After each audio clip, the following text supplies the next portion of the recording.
Hi folks, I'm Jeffrey Daugherty, the Christian Whistleblower. Welcome back to the channel today, and I just realized I've got the Donnie Darko t-shirt on, and before this day is over, some chucklehead will be on the internet somewhere with the video, Christian Whistleblower admits he's of the darkness. Where's the coded Masonic Donnie Darko t-shirt? Run for your lives. And you know, it's great to be getting more of that. And why is it great to be getting silly chuckleheads that are in opposition to you? Well, that's because with growth in your channel and your message comes chuckleheads, and that's just part of the process. And we're on a nice spike. We're on a nice surge of subscribers. We're on a nice surge of viewers. We're on a nice surge of people. I've had several people buy the entire catalog of books in ebook form. I think that's 9 or 10 books. We've had several people do that. And for that reason, I want to get the information out. I want people to get the facts, the ABC 1, 2, 3 of what we're doing, even though we go through a lot of facts here on the channel. But I want people to get those facts. So I'm going to leave the books at $1.99 for all the ebooks for another couple days anyway. So you have a chance.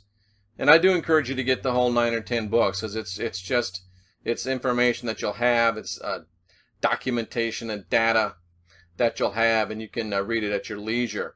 But I'm going to leave those books at, use the link below. My website is undergoing some revision, so it's not currently available. But use the link below, which goes right to my store, and you'll want to get those books while they're available. We've sold a lot of them at $3.54. And even though it costs me some money, it's good. I want to get the information out. I want people to be able to get this data. And we're going into some places now that I've never been before, some places that I swore I'd never go. Some places I thought, frankly, weren't worth discussing. But you know what? Things change. And opinions change. And people grow. And I've always said that, if you watch my stuff from 5 years ago, you're going to find some differences of opinion from the guy on the screen from 5 years ago to the guy today. And if you're still teaching and believing and studying and talking about the very same things today that you were 5 years ago, I would submit for your consideration that may be indicative of a lack of growth and development on your part. Just something that I'll throw out there for you. But today we're moving into the third part of this above the flat circle. And we're going to start getting into the actual physical earth. We're going to talk about the discussion of flat earth, spherical earth, the philosophical and spiritual implications. And we're going to give you some information to help you decide where you come down on what is a growing issue, an issue of growing importance. But the most important thing is to remember the spiritual implications of any type of new information that we receive, because that's what it's really, at the end of the day, folks, all about. So without any further ado, let's go ahead and get back into our slides and get back into our visual presentations. I've had a lot of people say thanks so much for doing the longer videos. Thanks so much for making the research more in-depth.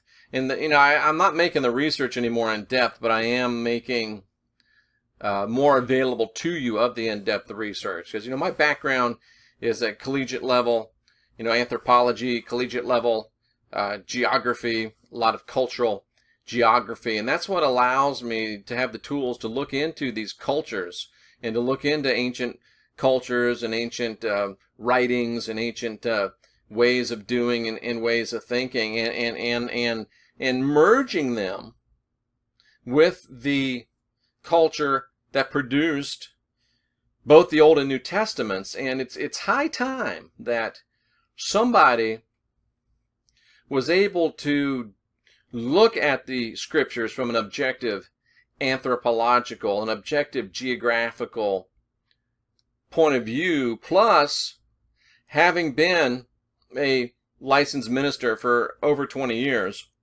having been and holding a Bible college degree,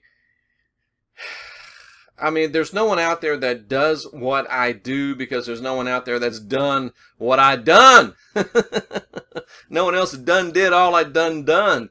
But, you know, I sit back sometimes. It's my daughter's birthday today, and I just talked with her, and it's my oldest daughter, and I sit back and I think about, I was pastoring my first church when she was born in Coeur d'Alene, Idaho. And wow, you think back to those days and you think about what was going on, and then here I am today, and you know, she has 3 beautiful kids, my grandkids, and I have another granddaughter from my youngest daughter, who was born when I was in college studying anthropology and geography. So it's interesting when you look back and you take a little inventory, and did things go the way you thought they'd go? No. Have things gone the way that you wanted them to go? Not always, but it's interesting to be at a place, and next month I'll turn 54 years old. And that's a 9, which is interesting. I'll turn 54 years old, and as I think about it, it might be the first time in those 54 years that I'm pretty happy with the guy that I see in the mirror. He needs to lose some weight, and he is, but I'm pretty happy with the guy that's in the mirror. And a lot of that has to do with the meditation, the study, and the interaction with people like you, and people that I interact with at the conferences and things that I speak at, which are going to increase dramatically. We're going to start doing a lot more of the paranormal work, and our paranormal focus is on paranormal rescue or paranormal evangelism. I'll start talking more about that, and we're going to get really into that. We're going to start doing that on a weekly basis. I'm committing to that, doing it on a weekly basis, and I think we're going to start taking motorcycle trips to all these places around Florida initially, and we're going to go ahead and do paranormal investigations. And I have a sneaky feeling Cliff Desmond, my buddy down in Southwest Florida, will be involved in that as well. But anyway, I digress. So we're here talking about above the flat circle. We're here talking about the flat Earth, the spherical Earth, and let's go ahead and get into our presentation. So get your paper, get yourself a cold drink, and get ready to get ready to unwind your mind, get ready to get some truth at the speed of light, and get ready to unindoctrinate yourself. I'm Jeffrey Darty, the Christian Whistleblower, and here we go. Okay, here we go. A quick review from yesterday. Yesterday we talked about the spiritual creation of this present 3D world age, and of course by 3D I mean 3-dimensional. So we're talking about yesterday the spiritual creation. Today we're going to turn our attention to the physical creation. But you see in the spiritual creation, and we went through all this in great detail yesterday, so I'll just highlight it for you today, that a place was made to facilitate this right here, our ascension or our declension into the darkness of night, the darkness that can be felt, the outer darkness, the eternal darkness, the low, deep density, sucked dry of everything by Yahweh and the Abrahamic religious system, or to ascend and become our full self. And these scriptures talk about that, and if you'll go ahead and look at yesterday's broadcast, you'll be able to see that. But what the Elohim did was, between this night, this dark that had been created by Yahweh, and the light and the day that had been created by the Elohim, they created an expanse, which is a middle ground of transition, according to the Greek, or excuse me, the Hebrew, or in the Old Testament, and a middle ground for proving and choosing. So the the Elohim minus Yahweh, who originally was an Elohim, but they kicked him out after he destroyed the earth. This yellow portion was created as a spread, as a middle ground to facilitate this transition. This yellow was created as a middle ground for proving and or choosing. And what we are doing is choosing between the springs of water that well up to eternal life, of the Elohim and the light and the day, which was pronounced good by the biblical writers, and the floods that will carry you away, suck you down, as we saw yesterday, until you just, it's like, you're circling the drain, then finally you get caught up and you just can't do anymore, and down you go. And as the Christ said, you've got to do this while you can, because if you allow yourself to be sucked down, the day will come where no man can work, because you'll be night, you'll be lost, stuck in this deep, dense, slow, energetic emanation, and you will be lost forever. And it talks about the flood here, Matthew 22, Matthew 24, Luke 17, great prophetic scriptures in Christianity, so you want to go ahead and check those out. And it shows you why Pauline Christianity is so stuck on, it's so prophecy focused, because it's dealing with this flood. It's trying to keep you scared. And what does fear do? Fear, more than anything else, immobilizes people. It freezes people, frozen with fear. So what they're trying to do is get you frozen long enough to get you far enough down this where you're circling the drain enough to where they got you, and you can't get out, because you're now in the night where no man can work, or no man can affect his or her facilitation or resolution of an ascension type of a lifestyle. So there's the spiritual creation of this present age, and that's the really important part of anything and everything, is the spiritual expression of what's taking place. And that's what we looked at yesterday, and that's the most important message, is the spiritual expression and the spiritual creation of this 3D present world age. But today we want to move, and we want to talk about the creation of the physical 3D world. Now I want you to know, and let's just look at this first. And the God said, the Elohim said, let the waters under the heaven. The waters under the heaven. Waters under the heaven, again, that's spiritual, so this is going to be physical. The waters under the heaven be gathered into one place. See, these waters are gathered. And let the dry land appear. You see dry land appearing. Okay? And it was so. God called the dry land earth, and he called the waters seas. Okay? So the Elohim created everything we would need to excel and resolve our own destiny, and put it in this place. This place. So the spiritual reality, the spiritual expanse, was this yellow portion here, created for our spiritual growth and development. But to facilitate that spiritual growth and development, this blue place was made, this planetary place, right? This earth. So you can see the correlation between the yellow and the blue. The yellow and the blue.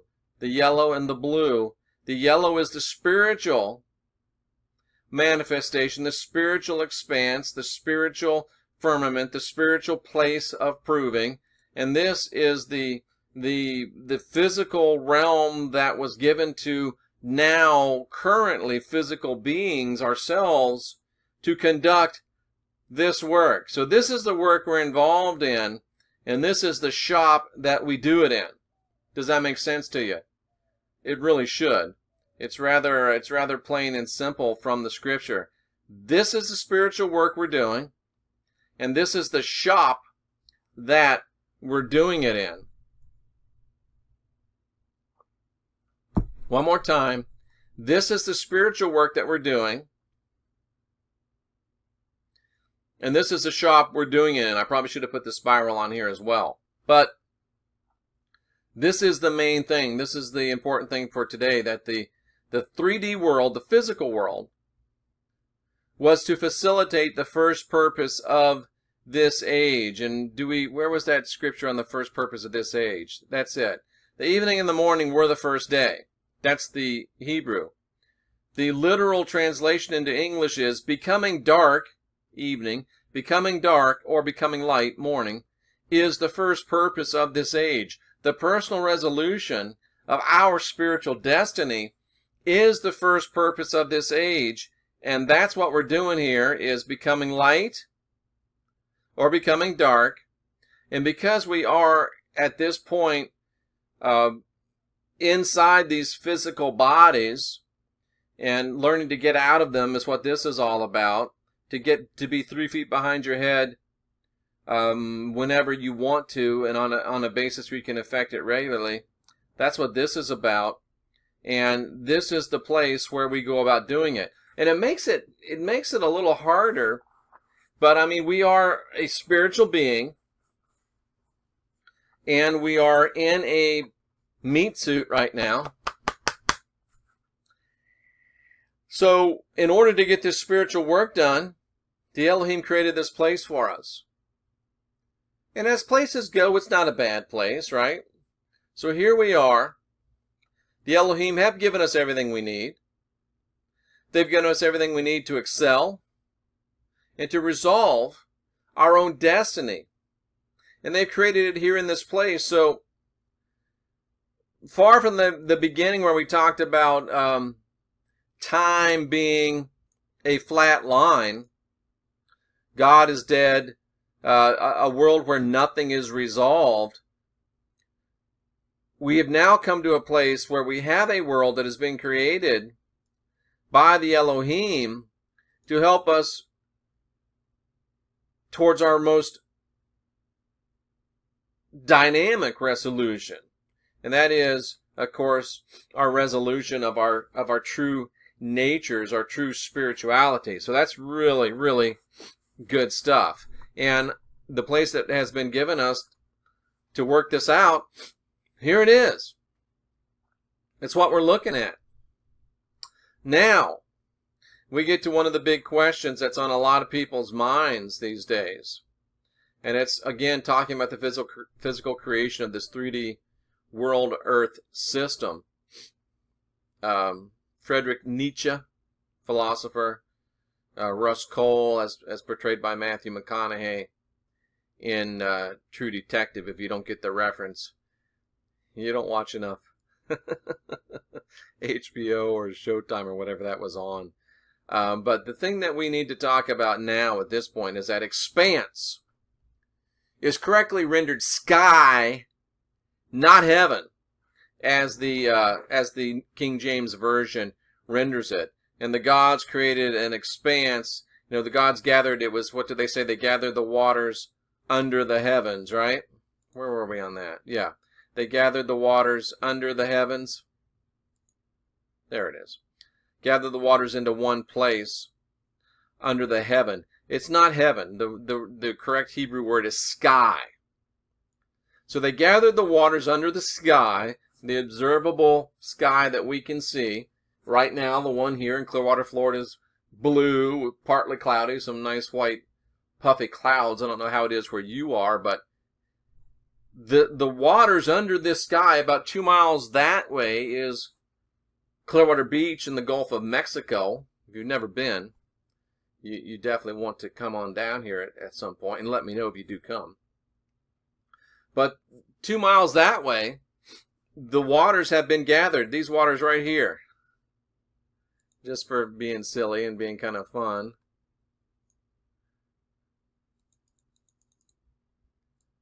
It would be these waters right here have been gathered. Hope I didn't mess up that whole thing. And I did, but hey, it's all right. We'll just move it back just like that. Bloop. So the waters have been gathered into one place. And I'm on dry land, trust me. So the waters were gathered into one place. And the waters under the sky have been gathered into one place. And philosophically, here's where we start talking about philosophy. Here's where it gets deep, and you can't go off half-cocked. That's a shooting term. If a gun goes off half-cocked, that's bad. It'll jam, or it'll blow up in your face. So you don't want to get jammed up. You don't want things to blow up in your face. So Frederick Nietzsche, the great philosopher, and his words, you know, as expressed by Matthew McConaughey's Russ Cole in True Detective, Nietzsche's assertion was, and many philosophers' assertions are, that this world that we're looking at, this world that we're living in, this world, here, see, I put the the up and the down in it, which is appropriate. This world that we're looking at, this world that I'm looking at, this world that you're looking at, it appears spherical from a 3D perspective. And, properly this is a sphere. It's not really a circle. This is a sphere. And from a 3D perspective, said Nietzsche, and said many other philosophers, and now we're trying to bring this into a spiritual understanding. From a 3D perspective, the world appears spherical. And from a 4D perspective, the world appears flat. Now, Nietzsche said this, and Russ Cole said it in the show. I think he said, Matthew McConaughey said, now, to them, it looks like, and what he said, to us, it looks like a ball, like a sphere. But to them, he takes his beer can, it looks flat. Not a great Matthew McConaughey impression, but you know what I'm talking about.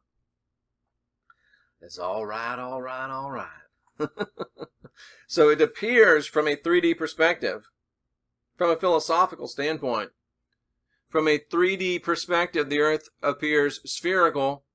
From a 4D perspective, the earth appears flat. And the question is, what do you see and why?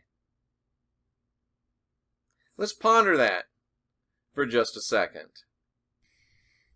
Okay, so we're pondering this, and this is not a test question. This is not a trick question. This is not a gotcha question. But what do you see with your very own eyes each and every day? And we're not talking about the fake photoshopped NASA pictures. Now you can go on your favorite search engine and put in NASA photos through the years, and from 72 to 2015, we are told that these are pictures of the Earth, and the land masses are changing sizes, they're changing positions, and the NASA is on record as admitting that these are all computer compilations of pictures, and there's Photoshop all over them, cut and paste all over them. And so this, forget about this, forget about what you see. I mean, here's the all-star of this whole thing, Neil deGrasse Tyson, who's told us, and you can Google this as well, that the Earth isn't even really a circle.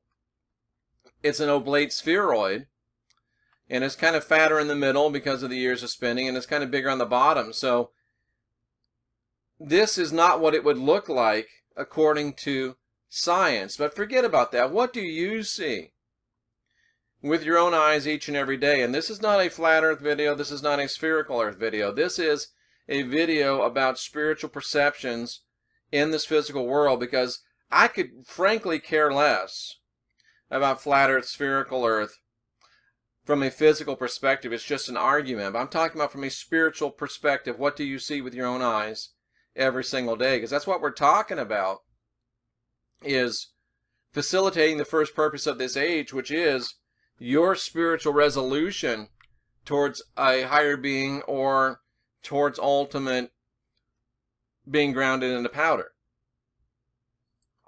So the question is, if this earth, as philosophically, you can never say anything's a philosophical fact, that's what philosophy is, but dominant philosophical thought says that from a 3D perspective we see a spherical earth, from a 4D perspective we see a flat earth, and this is what NASA shows you. Forget about that.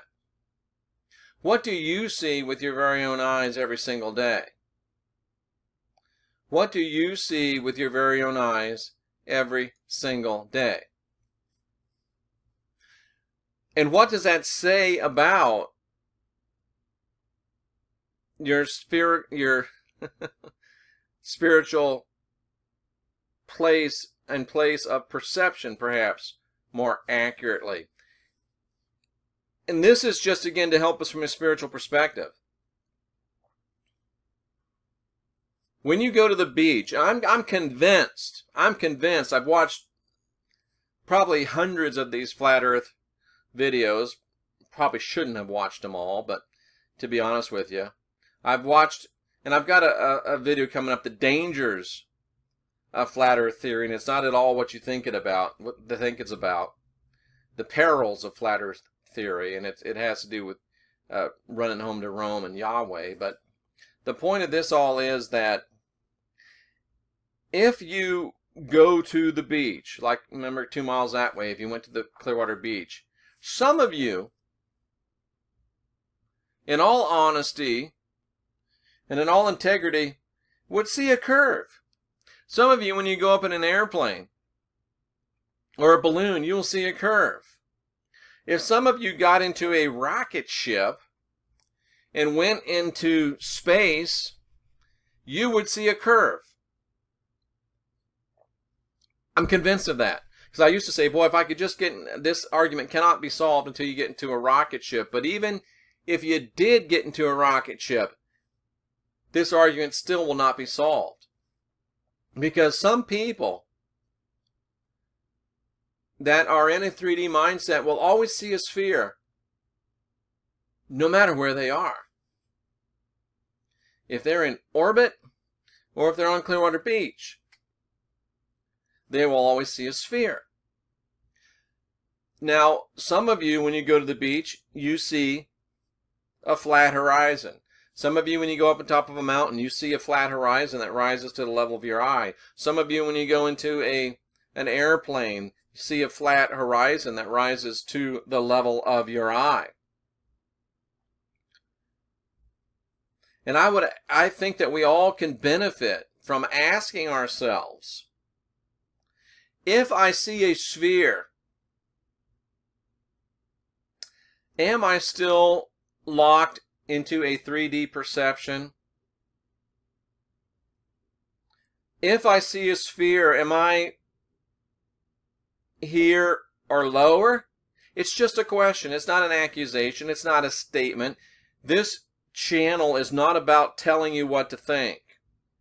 This channel is not about telling you what's real and what's not real. This channel is not about telling you truth, because truth, only you can determine what is truth to you. This channel is here to give you all the information in order to make your own decisions. This channel is here to help you ask questions that you maybe would have never asked of yourself before. So don't get upset. It's all right, all right, all right. Okay? But think about it. If you're seeing a sphere, are you here? Or on your way down here? Are you in 3D perspective?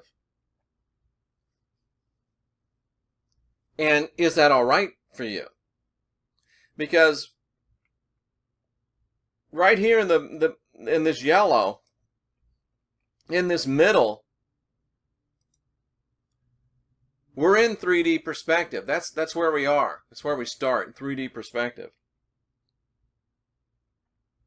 And if you're still seeing sphere, does this mean you're here?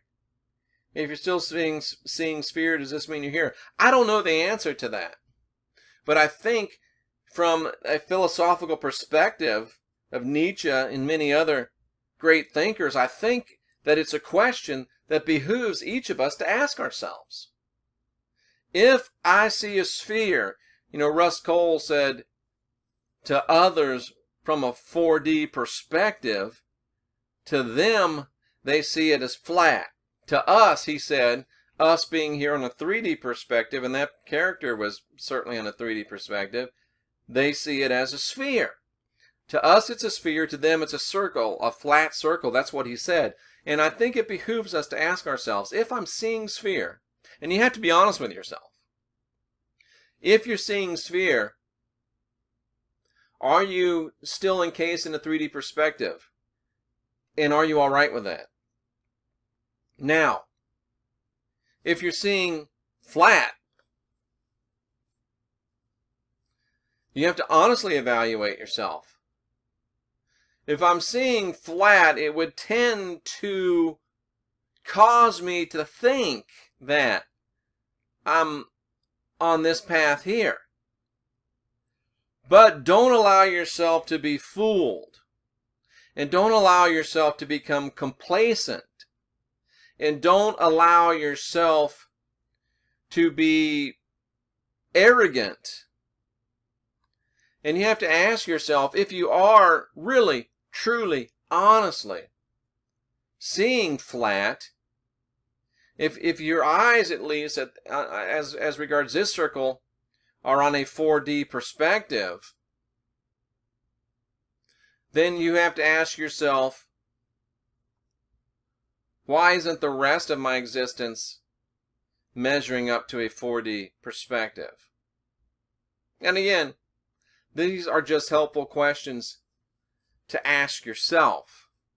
I'm not making any stipulations. I'm not making any accusations. I'm just giving you food for thought. You may see a sphere. You may see flat. That's none of my business.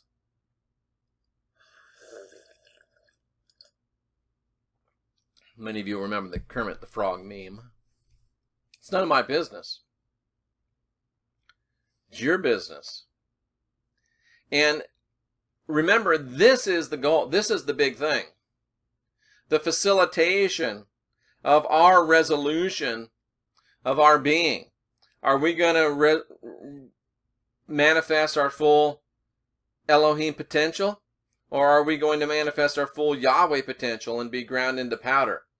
That's the big thing. That's the real thing. This is secondary. This is secondary. This is the big thing, the main thing. And we should take this and the implications that we seem to get from it and apply it to this. We're not worrying about winning arguments about this. We're not worried about refutations and arguments about this from a spiritual perspective. Now, it's great to talk about. It's great to debate about. I enjoy it myself. But this is not, this is, bam, here we go. Here's a little bit of revelation knowledge. This is all about trying to get you, all this, and this guy, they're all about getting you caught up into this. Really, they're all about getting you caught up into this, just focusing on this, so they can keep you on this. It's people say, oh, is it a psychological op? Is it a psyop? It is a psyop in a spiritual sense, without a doubt, because we can get so caught up in this that we stay in this and we wind up in this. And this is more emblematic. We wind up down here. The resolution of our own spiritual destiny becomes one of declination when we get caught up in these kind of things, or potentially at least. So ask yourself this. Ponder this. Think about this. But most and foremost, think about how it relates to this. Because this is the important thing. How it relates to your spiritual understanding and your spiritual place in this world. Because at the end of the day, this is what it's all about. Becoming dark or becoming light is the first purpose of this age. This is just the stage. This is where each of us decide what part we play. On the next broadcast, the next video, we're going to take a look at this, which to me is amazingly profound, and it leads to one of the most stunning revelations I have ever received. So on our next video, I don't know if it'll be tomorrow or it'll be the next day, or the next day, but we're going to look at the Moad. We're going to look at the creation of the stars and the planets that are in the heavens, what they are, and how they affect our resolution, our upward ascension, or our downward declension into powder. And we'll finish up on the next one talking about one of the most stunning revelations that I have ever received, without a doubt. And that's where we're going to go on the next video. So let's take a minute, let's gather our thoughts, and let's have a little discussion here. Wow, a lot to think about, right? But when we look at it from that perspective, you know, the flat earth argument becomes less about, you know, just, you know, winning arguments. It becomes less about just, you know, proving something or fighting one another, and it becomes much more about a tool to evaluate our spiritual location, our spiritual perception, and a tool for us to ask ourselves what the implications of that may or may not be. It may not matter a hill of beans, but it may be instructive to you. It may be information that you can use to help you in the resolution of your spiritual place. And it's funny, sometimes I think, oh, am I doing a Masonic hand gesture? You know, people say, oh, it's a Masonic. People that speak use their hands a lot, and people that use their hands a lot, sooner or later somebody's going to be able to freeze the video and say, ah, Masonic hand sign. Now that's not saying that Masonic hand signs aren't really used, and that's something else we should talk about. Is it good, bad, or indifferent? But at any rate, the whole flat earth thing, I think this is a new perspective for you. I think this will help you to evaluate where you are. Even if you've never thought about it, even if you're thinking, oh, the flat earth's the dumbest thing I've ever heard, go to the beach, go on a plane, think about it. And be man or woman enough to ask yourself, are there any spiritual implications here? What can I learn? How can I use this, if I can at all? And we'll be back on our next video to talk about the stars, the planets, to talk about their implications in our spiritual resolution, because they're part of this thing that the Elohim made to facilitate our resolution of our ultimate destinies. So they have to have an effect. They have to have a purpose. And we begin to look at and study and question and dive into what exactly they are, what exactly the purpose is, what exactly the lessons are. And again, it leads to one of the most dramatic revelations I've ever had, and talk about believing the same things and growing a major reversal in a position that I've held for 5 or 6 years. So we'll see you next time for that. All the books, $1.99 ebook format. Subscribe to the channel, like the video, share the video. If you want to get the books, the link below. My website is down for maintenance. Be man enough, be woman enough to ask yourself hard questions. Because listen, I'll leave you with this gem. I'm Jeffrey Daugherty, the Christian Whistleblower, telling you, now I don't tell you things very often, but I'm telling you, there is no growth in your comfort zone. There is no growth in your comfort zone. There is no growth in your comfort zone. I'm Jeffrey Daugherty, the Christian Whistleblower, helping you unindoctrinate yourself.